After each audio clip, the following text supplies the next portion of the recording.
Representative form of democracy में आपका हर समाज का एमपी जीतकर जाता है महाराष्ट्र से, और एक समाज का कोई एमपी नहीं जीतता है तो मुसलमान समाज का है। और भारत की पार्लियामेंट में आज पहली मर्तबा ऐसा हुआ है कि अपर कास्ट और backward OBC other backward class का रिप्रेजेंटेशन बराबर हो चुका है भारत की पार्लियामेंट में। और किसी समाज का अगर पॉलिटिकल रिप्रेजेंटेशन सिर्फ 4% है, 14% आबादी भारत में मुसलमानों की है और सिर्फ 4% एमपी जीत कर आ रहे हैं, तो ये आखिर ये मुसलमानों से उनको वोट डालने के लिए क्यों पीछे हट रहे? मुसलमान तो झोली भर भर कर वोट डाला ना सबको। आने वाले वक्त के अंदर पॉलिटिकल सिचुएशन सिनेरियो क्या होने वाला है ये देखने को मिलेगा। हर रोज़ कुछ ना कुछ महाराष्ट्र के अंदर पॉलिटिकल डेवलपमेंट हो रहा है। कुछ दिन पहले मनोज जरांगे जी ने कहा था कि महाराष्ट्र में मुस्लिम, दलित और बाकी जो पिछड़े वर्ग है उनको साथ लेकर महाराष्ट्र के आने वाले चुनाव वो लड़ने वाले हैं। तो एमआईएम इसके बारे में क्या सोचती है, क्या सोच है मनोज जरांगे जी के इस पर्याय के बारे में? वो इसे आप वर्किंग प्रेसिडेंट है, बोल नहीं, देखिए एमआईएम को भले ही आप एक अलग नज़रिए से देखते हैं, लेकिन हम ऐसा कास्ट बेसिस के ऊपर कि ये जाति के लोगों के साथ में मिलकर हम इलेक्शन लड़े। हमारे पास आज के दिन है तो अलग अलग जाति, धर्म और मज़हब के लोग जो है वो एमआईएम के साथ जुड़ रहे हैं। तो जरांगे पाटिल साहब ने जो कहा है आने वाले वक्त के अंदर पॉलिटिकल सिचुएशन सिनेरियो क्या होने वाला है ये देखने को मिलेगा। हर रोज़ कुछ ना कुछ महाराष्ट्र के अंदर पॉलिटिकल डेवलपमेंट हो रहा है। आज जो एक पार्टी के अंदर है वो रात होए तक दूसरी पार्टी में चले जाता है, सुबह होए तक तीसरी पार्टी में चले जाता है। तो अगले कुछ दिनों के अंदर बहुत कुछ बदलाव आने वाला है।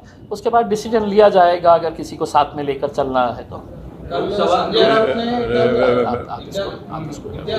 एक सेकंड, ये सवाल का जवाब। इनका जो सवाल था ऐसा है ना कि मैं हमारे जरांगे साहब की बड़ी इज्जत करता हूं और मैं उनको मुबारकबाद भी देता हूं कि उनके इस आंदोलन की वजह से 8 मराठा एमपीज कामयाब हुए मराठवाड़ा में, और महाराष्ट्र में एक भी मुसलमान एमपी नहीं है।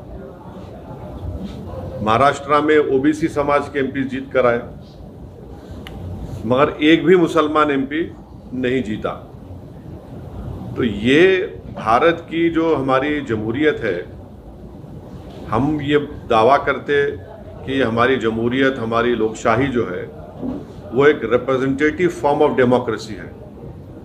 अब रिप्रेजेंटेटिव फॉर्म ऑफ डेमोक्रेसी में आपका हर समाज का एमपी जीतकर जाता है महाराष्ट्र से, और एक समाज का कोई एमपी नहीं जीतता है तो मुसलमान समाज का है।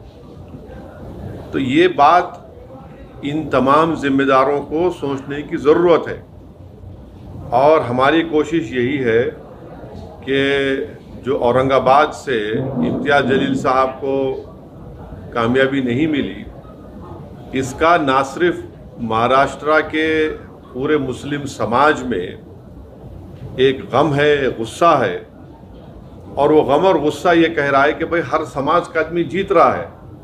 हमारा एक एमपी था मुस्लिम समाज का, उसको हराने के लिए सब मिलकर उसको हरा दिए। तो ये सच्चाई है।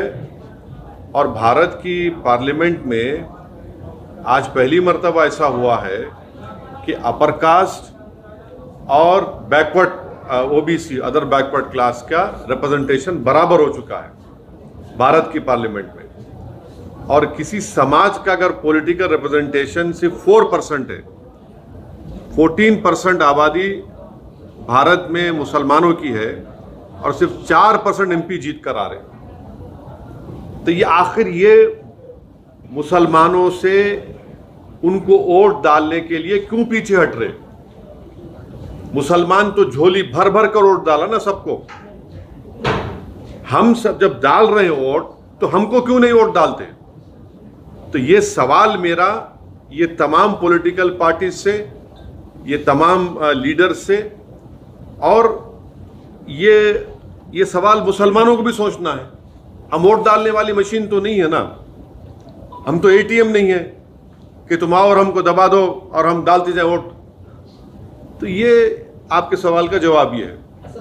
जाएंगे या नहीं जाएंगे, सोच क्या है आपकी? क्या सोच रहे हैं आप? किधर? अगर उनकी तरफ से कोई प्रस्ताव आता है या आपकी तरफ से, अगर उनकी तरफ से कोई प्रस्ताव आता है तो आपको साथ लेके जाके बात करता हूं मैं हमेशा जो है, मैं जरांगे साहब, देखिए सुनिए एक मिनट, मैं जरांगे साहब को मुबारकबाद देता हूं कि उन्होंने खड़े हुए अपने समाज के लिए, और उनके खड़े रहने की वजह से 8 मराठा एमपी को उन्होंने कामयाब कर दिया। बीड़ से उन्होंने पंकजा मुंडे को शिकस्त हो गई। तो ये उनकी कामयाबी है ये। मगर कामयाबी जहां उनकी हो रही है, जो मुस्लिम समाज की कामयाबी क्यों नहीं हो रही है? और ऐसा ही हमको लड़ना है मुस्लिम समाज को भी अपने राइट्स के लिए, और इंशाल्लाह हम वो कोशिश कर रहे हैं और करेंगे। दूसरी पार्टियां तो सिर्फ मुस्लिम, दूसरी पार्टीज तो सिर्फ मुस्लिम वोट को लेना चाहती है, कैंडिडेट नहीं दे सकते। तो इम्तियाज साहब ने सही कहा, आज आपके महाराष्ट्र काउंसिल में ना, काउंसिल में तो कोई नहीं है मुसलमान। तो ये महाराष्ट्र के 11% मुसलमानों के लिए एक बहुत ही तकलीफदेह बात है। अगर उनकी तरफ से कोई बातचीत होती है, हम बराबर बात करेंगे। वैसा हम अपने दरवाजे बंद नहीं करें।